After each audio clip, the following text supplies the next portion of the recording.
देखिए शर्मा जी, यह बजट एक समवेशी और कंप्लीट बजट रहा है। विषम परिस्थितियों में जिस तरह से कल का आर्थिक सर्वेक्षण आया, तो उस हिसाब से यह बजट बहुत ही अच्छी रही और बाजार इसलिए इस बजट को सलामी दी है क्योंकि वित्तीय घाटा को कम करने की बात हुई है, 5.9% की बात हुई है। लेकिन मूल बात यह है कि कैपिटल जो इन्वेस्टमेंट है इसके ऊपर सरकार फोकस कर रही है। बाकी जो भी रूटीन का रहा है, जैसे हम ले सकते हैं खाद्य सब्सिडी के ऊपर, तो उसमें 1,97,000 करोड़ रुपए की बात हो रही है, या भारत के रक्षा बजट को भी 4.33 लाख करोड़ की बात की गई है। तो इन सब सेक्टरों को देखें तो समवेशी बजट रहा और सरकार के पास जितना अच्छा अपने रिसोर्स का यूटिलाइज करने के लिए विभिन्न विभागों में प्रावधान हो सकता था, वित्त मंत्री जी इसमें प्रयास किए। लेकिन दो तीन चीज इसमें मार्केबल है। टैक्स स्लैब में तो छूट मिला ही मिडिल क्लास के लिए, लेकिन 48,000 रुपया डिविडेंड की बात भी सरकार कर रही है जो उसको लाभांश के रूप में मिलेगा, और विनिवेश के ऊपर 61,000 करोड़ रुपए की बात हुई है। लेकिन टैक्स में जो छूट दी गई है उससे 38,000 करोड़ रुपए का बोझ पड़ेगा। लेकिन एक मार्केबल बात यह है कि सर्च चार्ज जो 37% था वो 25% में लाया गया है। तो इसी तरह से व्यापार के संदर्भ में आयात और निर्यात के ऊपर यह सरकार जो निर्णय ली है उसका दूरगामी रिजल्ट बहुत फ्रूटफुल आएगा आज शर्मा जी। लेकिन अंत में यही कह सकते हैं कि यह बजट बचत करने वाला भी है, क्योंकि सीनियर सिटीजन के लिए जो 15 लाख से 30 लाख रुपए कर दिया गया है, और सरकार यहाँ पर जो बारोइंग करेगी उनका टारगेट है 12,00,000 करोड़ रुपए का, और ये जो बारोइंग करेगी लगभग 5,00,000 करोड़ रुपया ये छोटी बचतों से करेगी। तो इसको मैनेज किया गया है और बाजार इसलिए इसको बहुत अच्छे से एक्सेप्ट की है फिलहाल, क्योंकि बाजार में यह सुखबुकाहट है कि रियल एस्टेट के ऊपर और कुछ पैकेज आना चाहिए था, लेकिन अभी बजट का अध्ययन करने के बाद पता चलेगा। लेकिन दूसरे रूप में देखें, प्रधानमंत्री आवास के ऊपर जिस तरह से 66% में विपुल पैमाने पर राशि उसमें बढ़ाया गया है, तो ये सब काबिले तारीफ है। और पहले से जो फूड सब्सिडी का है, मनरेगा का है, या पेट्रोलियम सब्सिडी में सरकार लगभग 2,300 करोड़ रुपया इस साल बचाने का टारगेट लेकर के चल रही है। तो निश्चित रूप से अभी इस बजट का तो वेलकम किया ही जाना चाहिए, और ये समवेशी और कंप्लीट बजट है। चलिए, बिल्कुल ठीक कहा आपने, कम शब्दों में बेहद सटीक और अच्छा विश्लेषण किया है। वापस शरद जी, आपसे एक चीज ये समझना चाहूंगा जिसका जिक्र आप भी कर रहे थे। एक बड़ी चोट पड़ी थी कोरोना के रूप में पूरे देश की ही नहीं सही, मैं तो कहूंगा विश्व की अर्थव्यवस्था पे। इतना बड़ा देश चीन, उसकी अर्थव्यवस्था लड़खड़ा गई। लेकिन जिस तेजी से कोरोना से उभरने के बाद, जिस तेजी से हम वापस पटरी पे आए हैं, अर्थव्यवस्था एक बार फिर से हमारी सुचारू रूप से चलने लगी है, इस पर आप क्या कहेंगे? बिल्कुल, देखिए उस समय क्या डिप लगाया था अर्थव्यवस्था ने, -9, मतलब हम कितने पीछे गए थे कि आपकी जो ग्रोथ रेट है वो माइनस में चली जाए और वो भी 8-9 तक पहुंच जाए। और उस समय ऐसा लगता था कि क्या हम कितनी जल्दी रिकवरी कर पाएंगे। लेकिन मैं फिर कहूँगा कि आर्थिक नीतियों पर, क्योंकि जैसे देश की विदेश नीति, देश की रक्षा नीति और देश की वित्त नीति है, ये मैं फिर इस दुनिया के सबसे बड़े लोकतंत्र को प्रणाम करूँगा कि सरकारें आती जाती रहती हैं लेकिन हम इसमें अविचल और अडिग रहते हैं। ये जो बिंदु होते हैं, और मोदी सरकार को मैं ये ज़रूर कहूँगा कि उनको अंडररेट किया गया फाइनेंस के मोर्चे पर, क्योंकि काम उस पर निरंतर हो रहा था। लेकिन चूँकि बीजेपी का जो कोर इश्यूज़ रहे हैं, चाहे आप पहले टर्म की बात करें या सेकेंड टर्म में, और हम मीडिया भी इसके लिए कहीं ना कहीं जवाबदेह होते हैं, क्योंकि इमोटिव इश्यूज़ जो होते हैं, कश्मीर, ट्रिपल तलाक, 370, या ये सेमीफाइनल है चुनाव का, उस पर जो ध्यान होता है, क्योंकि एक सरकार की जिम्मेदारी भी है कि चुनाव जीते, अपना दायरा बढ़ाए। इसलिए अर्थव्यवस्था के मोर्चे पर या विदेश नीति के मोर्चे पर जो चमकदार उपलब्धियां सरकार की रही हैं वो उतनी हाईलाइट नहीं हो पाई, स्पेशली मैं कहूँगा कि अर्थव्यवस्था के मोर्चे पर। और यही वजह है कि मैं भी जब ये आंकड़े देख रहा था कि 2014 से अब दुगनी हो गई है प्रति व्यक्ति आय, तो ये एक अच्छा आंकड़ा है, 1.97 लाख। तो ये बताता है, और सबसे अच्छी बात है कि एक आकांक्षी भारत के तौर पर अब हम उभर रहे हैं। अब हमारे यहाँ युवा जो है नौकरी से अधिक वो स्टार्टअप की तरफ देखने लगे हैं।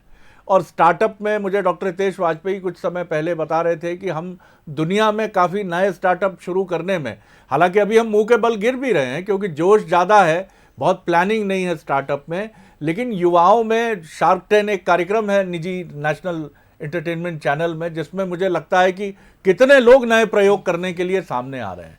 तो ये अच्छी बात है कि भारत अब वैश्विक संदर्भों को समझ रहा है और मध्यम वर्ग और निम्न मध्यम वर्ग जो है इसका युवा पढ़कर अपनी भागीदारी बढ़ाना चाहता है। उसके मन में अब ये भाव है कि वो आगे बढ़कर वो भी उस धनाढ्य क्लब में शामिल हो। मैं देख रहा था आंकड़े 38,800 शिक्षकों की नियुक्ति एकलव्य विद्यालयों में आदिवासी बहुल इलाकों में होगी। अच्छा फैसला है, लेकिन मैं इससे संतुष्ट नहीं हूं। मुझे लगता है ये दायरा और बढ़ना चाहिए, क्योंकि एजुकेशन और हेल्थ और इसी के साथ इंडस्ट्री ये भारत के कोर इश्यूज हैं। आप यहां जितना निवेश करेंगे आपको उतना रिवर्ट मिलेगा, उतना आपको ज्यादा बेनिफिट मिलेगा, क्योंकि अभी हमारे पास युवा शक्ति बहुत ताकतवर है और अब भारत का युवा यहां बैठकर बहुत बढ़िया काम कर रहा है। मेरे ही कुछ मित्र हैं, उनके बच्चे मैं देखता हूं कि वो दुनिया में एक्सपोर्ट कर रहे हैं। आज कुछ बच्चे ऐसे हैं जिन्होंने दुबई और अमेरिका में अपने ऑफिसेस खोल लिए हैं बिजनेस के, और वो अभी अर्ली 30s में हैं। तो भारत की ताकत को अब दुनिया समझ रही है, और मोदी जी चूंकि जैसा वो कहते भी हैं कि गुजरात से हैं तो व्यापार को समझते हैं, तो मुझे लगता है कि काफी अच्छा, मतलब मैं भी बहुत उम्मीद से देख रहा हूं इस वक्त भविष्य की तरफ। बिल्कुल ठीक कहा भी जाता है, हमारा देश भारत देश युवाओं का देश है। युवा यहाँ पर बड़ी संख्या में रहते हैं और युवाओं के हाथ में ही भविष्य की बागडोर भी है। सरकार भी उस विजन के साथ ध्यान रखते हुए युवाओं का फोकस करते हुए आगे बढ़ रही है। एक छोटी सी टिप्पणी हम पहले सुन लेते हैं। छत्तीसगढ़ के बीजेपी नेता हैं अमर अग्रवाल, उनका क्या कहना है बजट को लेकर, बातचीत की संवाददाता कुलेश्वर पांडे ने। ये केंद्र पूर्व वित्त मंत्री रह चुके अमर अग्रवाल जी। अमर जी, आज केंद्रीय बजट पेश हुआ है, कैसे देखते हैं इसको, पहले ये बताइए, क्योंकि बीजेपी तो इसको स्वागत करे लेकिन कांग्रेस बोल रही है बहुत निराशाजनक बजट है। देखिए, मैंने इस प्रदेश के वित्त मंत्री के रूप में काम किया है, जीएसटी काउंसिल में काम किया है, कई जगह जाने का अवसर मिला है। न मैं बीजेपी के हिसाब से कह रहा हूँ, न मैं कांग्रेस के हिसाब से कह रहा हूँ। ये बजट अगर आप देखेंगे तो हमारे देश की जो वर्तमान चुनौतियाँ हैं उसको पूरा करने वाला बजट है। हमारे देश का जो भविष्य के निर्माण की योजना है उसको पूरा करने वाला बजट है।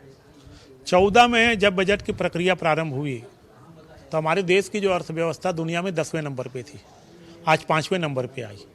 तो कोई भी बजट के परिणाम दूर में आते हैं और इसके लिए एक लंबी चर्चा लगती है। लेकिन आज वर्तमान उपलब्धि अगर आप कहोगे जनता के हिसाब से, तो हमारे देश का मध्यम वर्गीय छोटा व्यवसायी शासकीय कर्मचारी, उनकी एक ही मांग थी कि इनकम टैक्स में जो है कुछ कमी होनी चाहिए। तो 7 लाख रुपए तक अब कोई टैक्स नहीं लगेगा। ये एक बहुत बड़ी घोषणा है। घोषणाएं तो इसमें बहुत की है, लेकिन मंत्री कवासी लखनऊ बोल रहे हैं कि इसमें बेरोजगारों के लिए कुछ नहीं है, युवाओं के लिए कुछ नहीं है, बड़ी बड़ी घोषणाएं, बड़ी बड़ी बातें हैं, चुनावी बजट है। मेरे ख्याल से लखमा जी ने बजट देखा भी नहीं होगा, सुना भी नहीं होगा, और मुझे कुछ कहना भी नहीं, क्योंकि उनका नजरिया है राजनीतिक है। अगर युवाओं की बात करूं, दुनिया में हमारे भारत के जो युवा हैं उनको जिस चीज़ में अवसर मिल सकता है उसकी नई शिक्षा को प्रारंभ करना, 43 लाख युवाओं को स्टाइफन देना 3 साल तक, मालूम नहीं क्यों उनको दिखाई नहीं देता। जहां तक बेरोजगारी का सवाल है, अगर आप देखेंगे बहुत सी, देखिए आज एकलव्य में 38,000 शिक्षकों की भर्ती करना अनुसूचित क्षेत्रों में, 50 एयरपोर्ट खोलना, रेलवे में 78 करोड़ का निवेश। तो वास्तव में जो आधारभूत संरचनाएं बढ़ेंगी, नए नए क्षेत्रों में रोजगार के अवसर पैदा होंगे। बेरोजगारी अगर हम देखेंगे तो कम हुई है। और वहीं अगर राज्य सरकार का देखें तो एक तरफ दावा करती है कि हमारे प्रदेश में बेरोजगार नहीं, दूसरी तरफ बेरोजगारी भत्ता की घोषणा करती है, जस्ट विरोधाभास। तो इनके बारे में तो मुझे कुछ कहना नहीं है। माना जाए कि ये जो बजट आया है ये देश के विकास में एक नया चीज शामिल हो, माना जाए निश्चित तौर पे, और पहले उसके परिणाम सामने आए हैं। 14 आप बजट देखें और आज हम कहाँ पहुंचे हैं, तो ये बजट का ही तो परिणाम है। तो आज का भी जो बजट का परिणाम है, अगर हम 2 साल बात करेंगे, आप देखिएगा कि ये बढ़ा हुआ आएगा।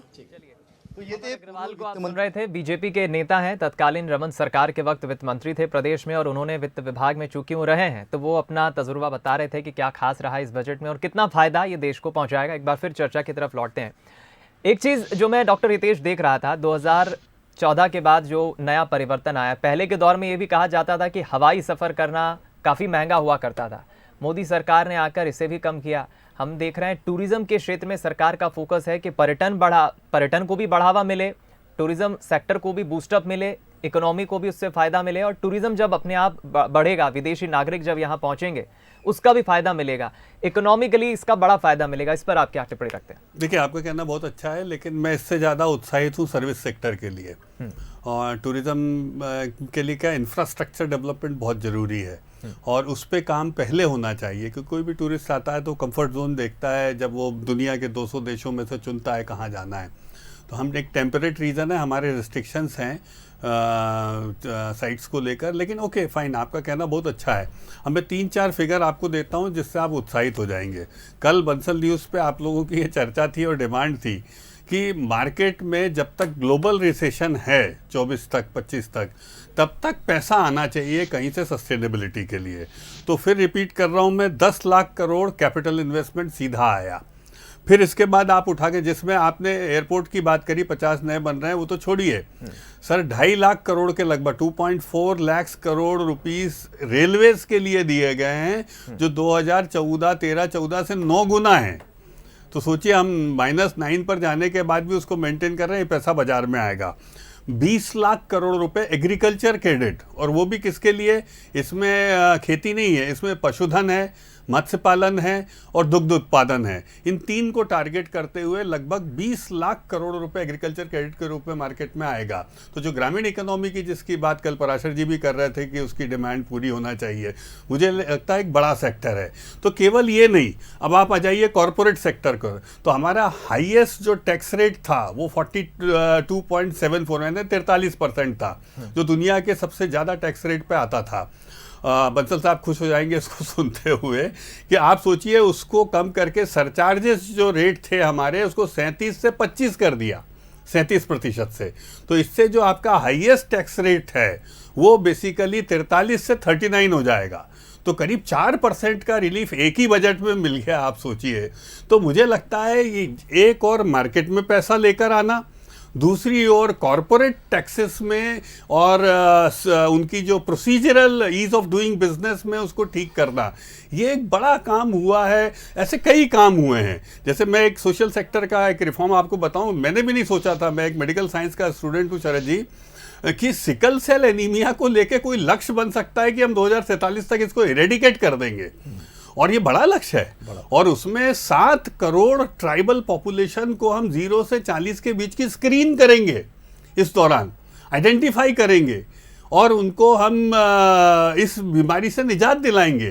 तो साहब ये बड़ा लक्ष्य है सोशल सेक्टर की ओर भी। और ट्राइबल के लिए एक जो आपने बताया 740 स्कूल्स के बारे में, जहां 40,000 शिक्षक पहुंचेंगे, ये मैं समझता हूं आपने बिल्कुल ठीक कहा कि ट्राइबल पॉपुलेशन को देखते हुए, लेकिन महती कदम है, एक मजबूत कदम है उस दिशा का।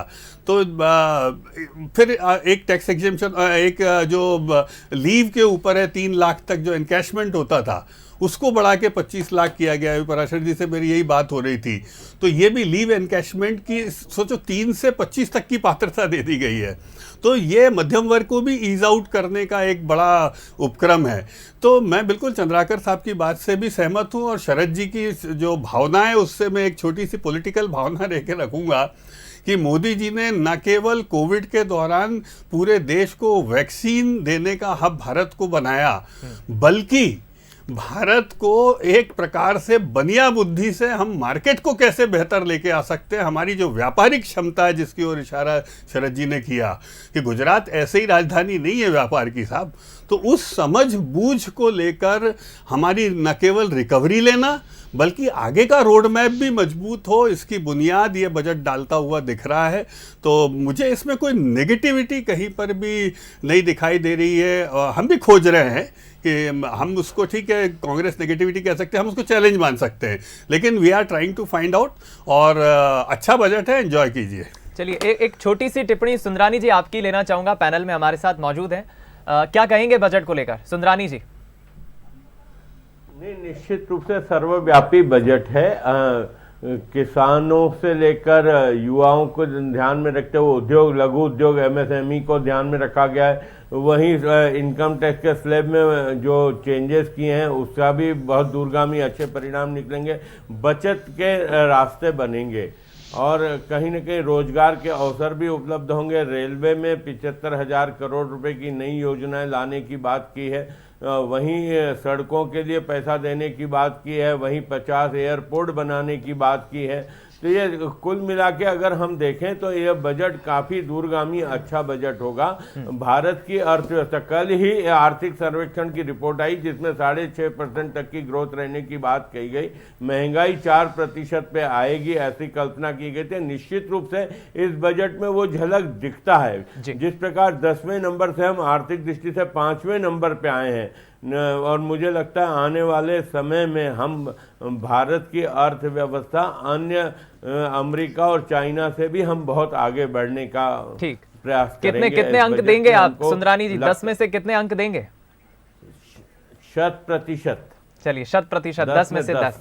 शरद जी, एक चीज हम ये भी देखते हैं, मैं किसी सरकार पर बात नहीं कर रहा हूं, मोदी सरकार हो, इसके पहले की मनमोहन सरकार हो, रेलवे एक बड़ा महत्वपूर्ण मंत्रालय होता है। पहले रेल बजट अलग से आया करता था, इसके बाद अब साथ में आने लगा। सरकारें आई गई, लेकिन रेलवे के सामने बड़ी चुनौती ये रही कि मुनाफा ठीक से रेलवे कमा नहीं पाता है। बड़ा तबका देश का आज भी रेल से सफर करना बेहतर समझता है, क्योंकि काफी मुफीद होता है, काफी सुरक्षित होता है और आसान होता है। लेकिन रेलवे में इन्वेस्टमेंट और अब निजी हाथों को सौंपने की तैयारी जो सरकार कर रही है, दे भी रही है, क्या इससे फायदा निकल कर आएगा आगे चलकर भविष्य में? निश्चित तौर पर आएगा दीपक, क्योंकि ये इतना बड़ा सेक्टर है कि जिसमें गुणवत्ता के लिए आपको पार्टिसिपेशन करना ही पड़ेगा निजी क्षेत्र का। आज मैं भी ये सोचता हूँ, जब मैं भी दिल्ली जाता हूँ और मुझे एक दिन का काम होता है, तो मेरे बजट में मैं देखता हूँ कि मुझे एक होटल रखना बहुत अखरता है कि जहाँ मुझे वहाँ जाकर नहाने धोने के लिए, और उसके लिए मुझे अपने जेब के अनुसार पैसे देने पड़ते हैं। अगर आप मिडिल क्लास हैं तो 4,000 रुपये दीजिए, 3,500 से 4,000, या कोई रेस्ट हाउस ढूंढिए, और नहीं तो अगर आपके पास आप सक्षम हैं तो आपकी कोई रेंज नहीं है, उनके लिए कोई ये समस्या है भी नहीं। लेकिन मध्यम वर्ग को ये बहुत चुभता है कि उसको लड़का देखना है, लड़की देखनी है, इंटरव्यू देना है, लेकिन वो दिल्ली, बॉम्बे, बेंगलुरु, चेन्नई उतरता है तो सबसे पहले उसका तनाव रहता है कि वो एक बजट होटल ले, और वो भी सिर्फ 2 घंटे के लिए, 1 घंटे के लिए। आज अगर हमारी रेलवे में ये व्यवस्था हो कि गीजर लगा हुआ एक बेहतरीन बाथरूम हो, और वहाँ अगर आप 200 रुपये, 300 रुपये शुल्क भी रख लीजिए, लेकिन कोई समस्या नहीं है कि मैं आराम से अपने जिस भी क्लास में मैं ट्रैवल कर रहा हूँ, 3rd AC में, 2nd AC में, 1st AC में, आज आप 1st AC में भी सफ़र करते हैं तो आपके पास ये सुविधा नहीं है कि आप नहा धो लें और वहीं से शेविंग करके नहा धो के बढ़िया अपने डेस्टिनेशन के लिए निकलिए और रात की ट्रेन पकड़कर सुबह अपने घर आ जाइए। तो मुझे लगता है ये ऊँट के मुंह में जीरा है, 2.4 लाख करोड़ रुपए जो रखा गया है। लेकिन कोविड के बाद भारतीय रेलवे पर बहुत बड़ी चोट हुई है, क्योंकि 2 साल अधिकतर ट्रेनें जो हैं, कई ट्रेनें बंद रहीं और रख रखाव की चीज़ें बुरी तरह प्रभावित हुई। तो मुझे लगता है निजीकरण बहुत ज़रूरी है। लेकिन एक चीज़ मैं चंद्राकर साहब से, अर्थशास्त्री हैं, उनसे ज़रूर समझना चाहूँगा। चंद्राकर साहब, 2024 ज़रूर चुनाव का साल है, उसका रिफ्लेक्शन हमको बजट में दिख रहा है, लेकिन क्या अब आप देख रहे हैं कि हमारे वित्त मंत्री के लिए या वित्त मंत्रियों के लिए आने वाले समय में भी अब एक ऐसी, जैसा हमने देखा कि यूपीए के 2 शासन में ये कहा गया कि अच्छी अनुकूल वित्तीय स्थिति का लाभ एनडीए को यानी बीजेपी को मिला, बीजेपी की सरकार को मिला। अब हमारे वित्त मंत्री इस पोजीशन में हैं कि वो एक संतुलन वित्तीय दृष्टि से रखकर आगे के लिए बड़े फैसले कर सकें। क्या 2023 का ये बजट आपको उस उम्मीद की तरफ ले जाता है? जी आदरणीय शरद जी, जी कल जो आर्थिक सर्वेक्षण आया वो 414 पेज का है जी, और उसमें वाजपेयी जी की जो सरकार थी 1998 से 2002 तक जो इंटरनेशनल ग्लोबल से लेकर के आंतरिक सिचुएशन में जो आर्थिक मोर्चे पर संघर्ष कर रही थी, लेकिन वो जो नीति अपनाई हुआ सरकार, ठीक कह रहे हैं। इसका दूरगामी परिणाम पूरे राष्ट्र को मिला। उसी तरह से आर्थिक सर्वेक्षण में इन परिस्थितियों की तुलना की गई है। हम सुपर पावर कंट्रियों को भी देखें, वहाँ जिस तरह से जिद्दी महंगाई और एक प्रकार से कह सकते हैं वित्तीय घाटा बहुत ही ज़्यादा, उस हिसाब से भारत की सरकार और इवन प्रदेश की सरकारें भी अपने वित्तीय घाटा को मैनेज करने में कुशल रही हैं। ये इनकी तो प्रशंसा होगी, जिसके कारण से यह जो आज सेंट्रल गवर्नमेंट का बजट आया है, सबसे मार्केबल बात यह है शरद जी कि वित्त मंत्री जी की एक दृष्टि देखिए, बहुत पैनी दृष्टि। क्या होता है कमोडिटी में गोल्ड और सिल्वर, ये इकोनॉमी के लिए डेट है, तो उसके ऊपर वो उसके आयात शुल्क में बढ़ोतरी की है। ये अच्छी बात है। इकोनॉमी में जो कैपिटल फील्ड में जो खर्च होना चाहिए, और ये गोल्ड और सिल्वर की बात होती है, इसका बारीकी से ध्यान रखा गया। ये पावर सेक्टर की जो बात हुई है, पावर सेक्टर में क्या होता था कि सेंट्रल गवर्नमेंट को इंसेंटिव देना पड़ता था राज्य सरकारों को या पावर सेक्टर को, तो इसलिए राज्य सरकारों को प्रोत्साहन देने के लिए एक बारीक और सूक्ष्म इसमें प्रावधान किया गया है, जो इस बजट की खूबसूरती है। लेकिन मूल बात यह है कि आज चाहे वो एसएमई सेक्टर की बात हो, रियल एस्टेट की बात हो, या फिर सर्विस सेक्टर, पर्यटन, इन सब आयामों को देखते हैं तो वित्तीय घाटा कम होने की गुंजाइश है। यह निश्चित रूप से वेल मैनेजमेंट बजट कहलाएगा। बिल्कुल सही कहा आपने सर। और एक ट्वीट हम देख लेते हैं कमलनाथ जी का, फिर जयप्रकाश जी का एक टिप्पणी, काफ़ी समय से वो अध्ययनरत हैं, निरंतर देख रहे हैं, तो एक समराइज करते हुए उनसे भी टिप्पणी हम लेंगे। पहले देख लीजिए कमलनाथ जी क्या रिएक्शन दे रहे हैं। तो ये पीसीसी चीफ कमलनाथ जी का ट्वीट है। वो कह रहे हैं, बजट भाषण पुराने वादों पर पर्दा डालने की कोशिश। हमें आशा थी कि वित्त मंत्री उन घोषणाओं पर प्रकाश डालेंगी जिससे 2022 में किसानों की आमदनी दोगुनी होगी। 2022 में हर गरीब को आवास उपलब्ध होना था। 2022 में देश में बुलेट ट्रेन चलनी थी। घोषणाओं के पूरे ना होने की ना तो कोई वजह बताई गई, ना ही देश की जनता से माफी मांगी। कमलनाथ जी का नजरिया इस बजट को लेकर और कुछ बिंदुओं को लेकर वो अपनी राय इसमें रख रहे हैं। इस पर मैं ज़रूर डॉक्टर हितेश वाजपेयी से रिएक्शन लूँगा, लेकिन पहले जयप्रकाश जी की एक समराइज टिप्पणी, फिर डॉक्टर हितेश वाजपेयी। राजनीतिक व्यक्तित्व हैं कमलनाथ जी, तो एक राजनीतिक व्यक्तित्व की टिप्पणी ज़रूरी है जी। दरअसल मैं जो देखा, मतलब पूरा हम काफ़ी करीब आ गए हैं इसके निष्कर्ष के, तो मुझे लगता है कि मोदी जी ने इस बजट के जरिए अपने यानी ग्रोथ का बजट बनाया, इन्वेस्टमेंट का बजट बनाया, लेकिन जो राजनीतिक लक्ष्य थे उन पर भी निगाह बराबर रखी। अगर आप गौर से देखें तो उन्होंने सबसे ज़्यादा जो पैसा डाला है वो एग्रीकल्चर सेक्टर में डाला है, यूथ में डाला है। यानी ये जो स्कीम है एक अभी अप्रेंटिस स्कीम, ये 47 लाख नौजवानों को, मतलब ये जो नया स्किलिंग का जो प्रोग्राम है नौजवानों को एड्रेस करने के लिए है, स्टार्टअप्स की तरफ वो लेकर के गए हैं। ग्रामीण क्षेत्रों को उन्होंने बाकायदा, यानी चूंकि 2024 में वो पूरा बजट नहीं ला सकते हैं, लेकिन उन्होंने अपने जो लक्ष्य थे वो इस बजट में निर्धारित किए हैं। और ख़ास बात यह है कि ग्रोथ की तरफ इसको लेके गए। नहीं, आप ये नहीं कह सकते कि कोई बहुत पॉपुलिस्ट बजट बना दिया और वो कीमत, उसकी जो कीमत थी वो भेंट चढ़ा दी कि साहब हमारा जो आर्थिक लक्ष्य थे वो हम हासिल नहीं कर पा रहे हैं या सुधार नहीं कर पा रहे हैं।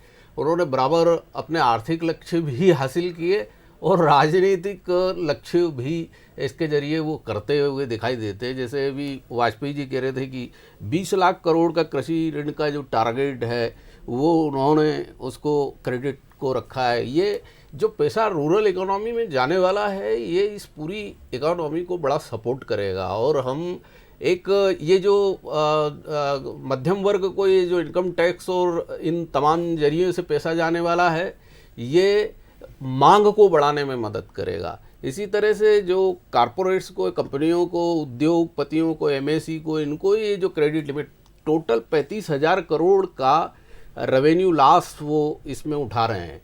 ये जो 35,000 करोड़ रुपए है ये कंजम्पशन के लिए है।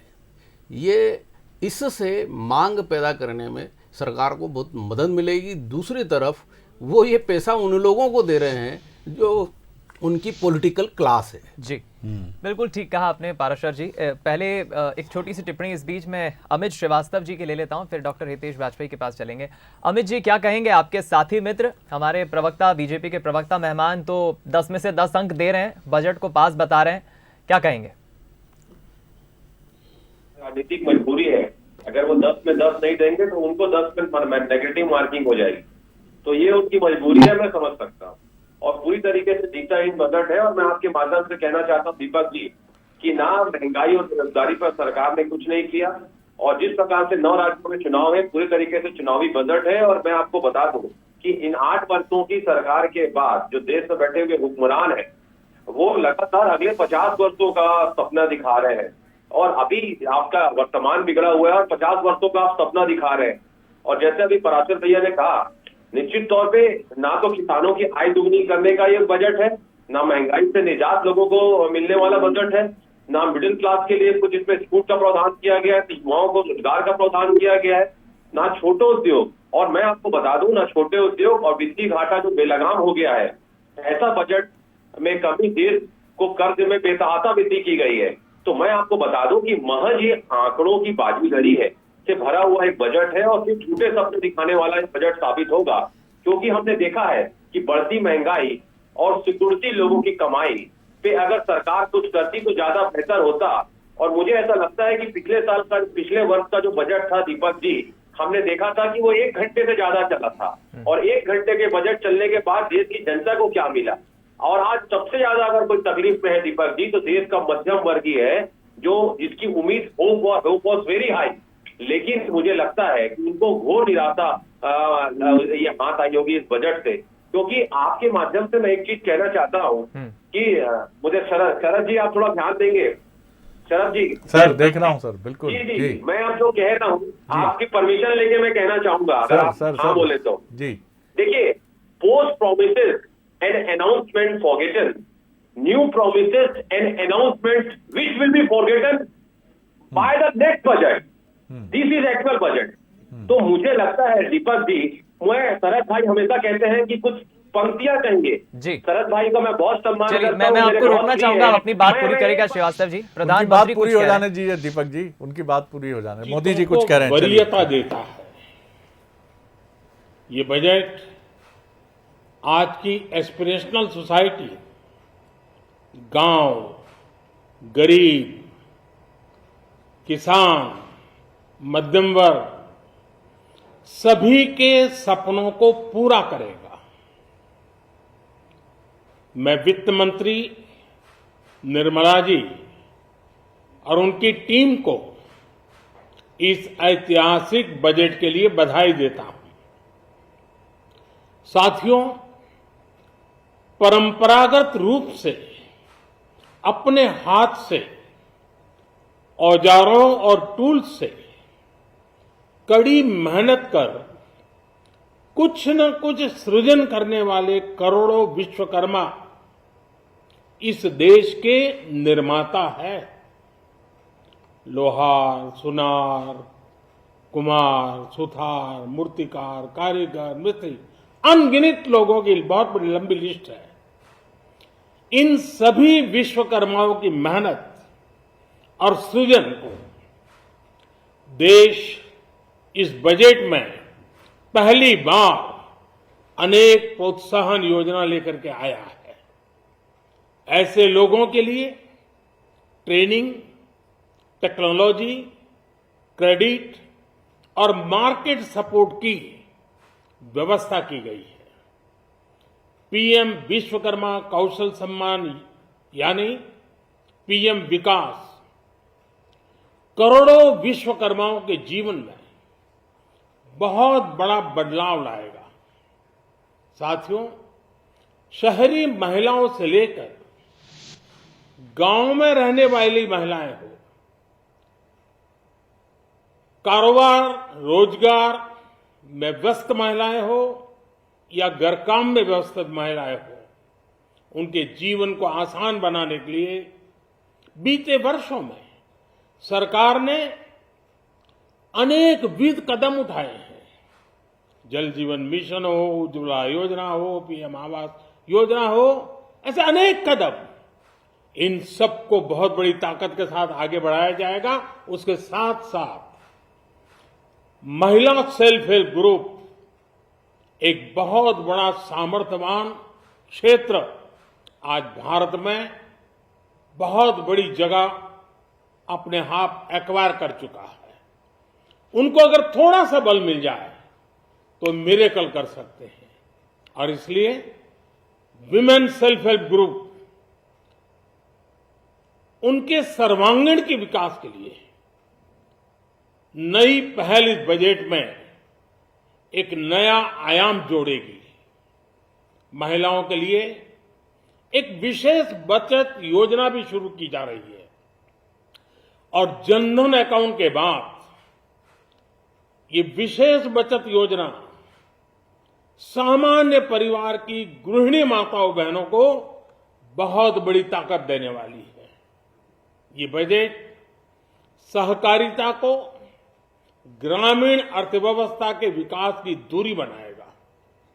सरकार ने कोऑपरेटिव सेक्टर में दुनिया की सबसे बड़ी अन्न भंडारण योजना बनाई है, स्टोरेज कैपेसिटी। बजट में नए प्राइमरी कोऑपरेटिव्स बनाने के लिए एक महत्वाकांक्षी योजना का भी ऐलान हुआ है। इससे खेती के साथ साथ दूध और मछली उत्पादन के क्षेत्र का विस्तार होगा। किसानों, पशुपालकों और मछुआरों को अपने उत्पाद की बेहतर कीमत मिलेगी। साथियों, अब हमें डिजिटल पेमेंट्स की सफलता को एग्रीकल्चर सेक्टर में दोहराना है। इसलिए इस बजट में हम डिजिटल एग्रीकल्चर इंफ्रास्ट्रक्चर की एक बहुत बड़ी योजना लेकर आए हैं। आज दुनिया इंटरनेशनल मिलेट ईयर मना रही है। भारत में मिलेट्स के अनेक प्रकार हैं, अनेक नाम है। आज जब मिलेट्स घर घर में पहुंच रहा है, पूरी दुनिया में पॉपुलर हो रहा है, तो उसका सर्वाधिक लाभ भारत के छोटे किसानों के नसीब में है। और इसलिए आवश्यक है कि नए तरीके से उसको आगे ले जाया जाए। इसकी एक नई पहचान, विशेष पहचान आवश्यक है। इसलिए अब इस सुपर फूड को श्री अन्न की नई पहचान दी गई है। उसके प्रोत्साहन के लिए भी अनेकविध योजनाएं बनाई गई हैं। श्री अन्न को दी गई प्राथमिकता से देश के छोटे किसानों, हमारे आदिवासी भाई बहन जो किसानी करते हैं, उनको आर्थिक संबल मिलेगा और देशवासियों को एक स्वस्थ जीवन मिलेगा। साथियों, ये बजट सस्टेनेबल फ्यूचर के लिए green growth, green economy, green energy, green infrastructure और ग्रीन जॉब्स को एक अभूतपूर्व विस्तार देगा। बजट में हमने टेक्नोलॉजी और न्यू इकोनॉमी पर बहुत अधिक बल दिया है। एस्पिरेशनल भारत आज road, rail, metro, port, waterways, हर क्षेत्र में आधुनिक इंफ्रास्ट्रक्चर चाहता है। नेक्स्ट जनरेशन इंफ्रास्ट्रक्चर चाहिए। 2014 की तुलना में इंफ्रास्ट्रक्चर में निवेश पर 400% से ज्यादा की वृद्धि की गई है। इस बार इंफ्रास्ट्रक्चर पर 10 लाख करोड़ रुपए का अभूतपूर्व इन्वेस्टमेंट भारत के विकास को नई ऊर्जा और तेज गति देगा। ये निवेश युवाओं के लिए रोजगार के नए अवसर पैदा करेगा। एक बहुत बड़ी आबादी को आय के नए अवसर उपलब्ध कराएगा। इस बजट में ईज ऑफ डूइंग बिजनेस के साथ साथ हमारे उद्योगों के लिए क्रेडिट सपोर्ट और रिफॉर्म्स के अभियान को आगे बढ़ाया गया है।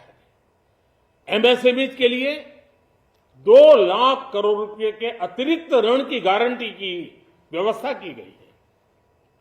अब प्रिजम्पटिव टैक्स की लिमिट बढ़ने से एमएसएमईज को ग्रो करने में मदद मिलेगी।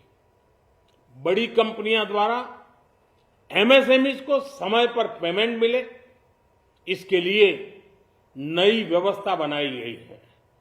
साथियों, बहुत तेजी से बदलते भारत में मध्यम वर्ग, विकास हो या व्यवस्था हो, साहस हो या संकल्प लेने का सामर्थ्य हो, जीवन के हर क्षेत्र में आज भारत का मध्यम वर्ग एक प्रमुख धारा बना हुआ है।